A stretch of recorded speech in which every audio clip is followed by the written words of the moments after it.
नमस्कार, मैं ऋतिक झा, आप देख रहे हैं एटीएम न्यूज़। आज हमारा उपस्थिति मधुबनी जिला के सदर अस्पताल के पोस्टमार्टम घर के सामने है। फिर आज दिल दहला देने वाली घटना सामने आया है। आज फिर जिला में एक ऐसा दर्दनाक एक्सीडेंट देखने को आया है जो आप लोग भी सुन के दहशत में पूरा माहौल फैला हुआ है, आप भी सुन के चौंक हो जाएंगे। बता दें कि बेनीपट्टी क्षेत्र में एक युवक अपने फुआ का एग्ज़ाम दिलवाने के लिए जा रहे थे, उसी क्रम में एक्सीडेंट हो गया। बाइक से जाने के क्रम में एक्सीडेंट हो गया जिसमें उनका ऑन द स्पॉट डेथ हो गया। और जो एग्ज़ाम दिलवाने के लिए जा रहे थे फुआ, उनका भी खरोच चोट थोड़ा बहुत लगा है, पर वो सुरक्षित हैं। आइए यहाँ पर जो परिजन हैं पोस्टमार्टम करवाने के लिए आए हैं वो मौजूद हैं, इनसे बात करते हैं और जानते हैं ये घटना कैसे हुआ। मधुबनी जिला में आए दिन ये घटना होता रहता है। कुछ दिन पहले भी बेनीपट्टी में एक ट्रक ने एक युवक को कुचलते हुए निकल गया था। आइए इनसे विशेष जानते हैं क्या सब घटना हुआ था और कैसे हुआ था। क्या नाम हो गया आपका? सर मेरा नाम हुआ लक्ष्मी नारायण पासवान। कहाँ से हैं आप? बरदाहा गांव से। ये कौन है? मृतक के आप कौन है? हम चचा हुए उसका। अच्छा, कहाँ जा रहे थे? किस क्रम में कहाँ जा रहे थे? एग्जाम दिलवाने जा रही थी फुआ को लेकर। जो ये घटना हुआ आपको हुआ बेनीपट्टी अनुमंडल के पास। तो आपको कैसे सूचना मिला जो एक्सीडेंट हो? कोई व्यक्ति द्वारा फोन आया था तो हम लोग वहाँ पहुँचे तो देखे तो यहाँ डेथ हो चुका था। वो प्रशासन के द्वारा फोन आया था या फिर वहाँ के जनता के द्वारा? जनता के द्वारा फोन आया हुआ था। तो ये कितने भाई बहन थे जो मृतक हैं? दो उनके भाई दो बहन थे। है बड़े भाई यही थे? सबसे बड़े यही थे। कितना उम्र होगा इनका? इसका 22 साल उम्र है। मतलब 22 साल की उम्र में ये मतलब बाइक से ही दोनों आदमी जा रहे थे? हाँ बाइक से जा रहे थे। तो क्या कहना, आप क्या कहना चाहेंगे? आप सरकार से क्या मांग रखना चाहते हैं अपना? जो मुआवजा मिले थे। जो इनके साथ फुआ थी उनको भी कुछ हुआ है क्या? अब तक खरोच है लगा हुआ है तो वो मतलब हॉस्पिटल में है या फिर घर पे? चली गई, ठीक ठाक है वो। घर पे। तो फिर आप लोग वहाँ पर उपस्थित हुए तो कैसा माहौल था वहाँ का? वहाँ का माहौल बहुत गंभीर था।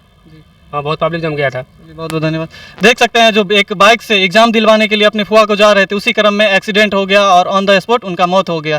यहाँ पर चौकीदार भी मौजूद हैं और उस गांव के जो मुखिया हैं वो भी मौजूद हैं। हम प्रयास करते हैं उनसे भी बातचीत करते हैं और जानते हैं जो पूरा मामला क्या है, कैसे एक्सीडेंट हुआ। इन लोगों को अभी परिजन को पता नहीं है, वो जानते हैं। सोनपुर मुखिया जी। मृतक के किस? मृतक के हम दियाद छिए। अचानक जो है से हम सब ओना तक परीक्षा लोग ढेर दिए जाए लड़का बच्चा सब, तो हम सब तो ओते गाँव में छलिए। अचानक जो है से अपने के हमारा फोन भेले, हमहूँ तैयारी में छलिए दरभंगा जाके, तो ओतबे में फोन भेले कि एना बात जो है से दशरथ के जैसे डेट कऽ गेलै। अब जब ही सुनली हम तब गाँव में तो कोहराम मच गेलै पूरा। जो है से वहाँ से जैसे तैसे अनन फानन में हम सब जैसे भागे लेली। भागल आबऽ के बाद जैसे देख रहा छी हॉस्पिटल बेनीपट्टी सदर हॉस्पिटल में जैसे डेट बॉडी है, वही ठाम से फिर कागज उगज बना करके जैसे पुलिस अथी रिपोर्ट कऽ और डॉक्टर मेडिकल रिपोर्ट बना करके जैसे यहाँ से पोस्टमार्टम के लिए भेजल गेलिए, जाहिमे हम सब आयल छी पोस्टमार्टम कराबऽ। ई घटना केना भेलै? ई घटना वहाँ तो मान लिया स्पॉट पर हम नहीं छलिए, मगर ये सुनने में आयल कि लड़का जो है से अभी बारिश के मौसम है, मौसम नहीं है, मतलब बारिश भेले है जैसे बूंदा बूंदी और ट्रैक्टर सब जो चले है ना, तो ट्रैक्टर मिट्टी सब रोड पर है। पिछल पाछल देखलिए हमरा जे लग रहा है, तो शायद जो है से लड़का मोटरसाइकिल से जो है से वो पिछड़ लिया आ मोटरसाइकिल से पिछड़ लिया। वही के नतीजा भेले कि जो है से गाड़ी पीछे से रौन दिलके गाड़ी जो है से फरार हो गई। गाड़ी के आता पता नहीं चल रही। तो गाड़ी अब ई अज्ञात गाड़ी छलिए, पता नहीं कौन गाड़ी। मतलब कतऽ जाइ छलखिन? परीक्षा दिलावे, फुफ्फू के परीक्षा अपना दादा के भाई के बचिया के, तो चचेरी फुफ्फू के परीक्षा दिलावे आवे छलिए। ओहि काल में बच्चा के भी चोट लगल, बहुत काफ़ी हद तक चोट लागल बच्ची के, और स्पॉट डेथ जो है से भ गेलै। की अपन मांग रखत? देखू मांग में तो अब तो मान लिया जाए घर के बेटा जब चल गए, घर उजड़ गए, तब तो सरकार के जो रूल है, सरकार के तरफ से जो कुछ मिलक चाहिए मुआवजा वो मिलक चाहिए। तो ये तो मान लिया सरकार के नियमे कानून है, रूले है जैसे यह सब।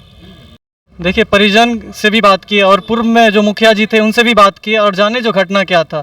तो ये घटना आए दिन मधुबनी जिला में ऐसा घटना होता रहता है। कहीं सड़क दुर्घटना मधुबनी जिला में कह सकते हैं, जो अगर इस महीने में सबसे ज़्यादा मौत हुआ है तो वो सड़क दुर्घटना के कारण ही मौत हुआ है।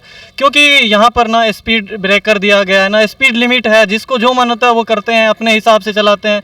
कभी किसी का बाइक रहता है जहाँ 40 पर लिमिट लगा हुआ है तो 80 के स्पीड में गुजरता है, तो कहीं कुछ रहता है।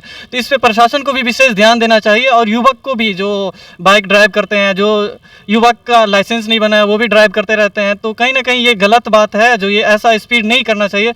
और बरसात का भी मौसम आज स्टार्ट हो गया। परिजन ने बताया, जो जहाँ तक उनको जानकारी मिला, जो बरसात आज सुबह में वर्षा जो हुई उसमें एक कीचड़ बहुत जम गया था सड़क पर, जिसमें वो पिछल के गिर गए और पीछे से एक अज्ञात वाहन आके कुचलते हुए निकल गया, जिसमें वो तो मौत वहाँ पर हो ही गया। तो आप लोगों से भी गुजारिश करेंगे जो ऐसे ना करे, अपना नियंत्रण में ड्राइव करे बाइक, जो कुछ भी होता है हेलमेट लगा के ही चले, ताकि कहीं ना कहीं अगर आप हेलमेट लगा के रहेंगे तो सुरक्षा आपको मिलेगा।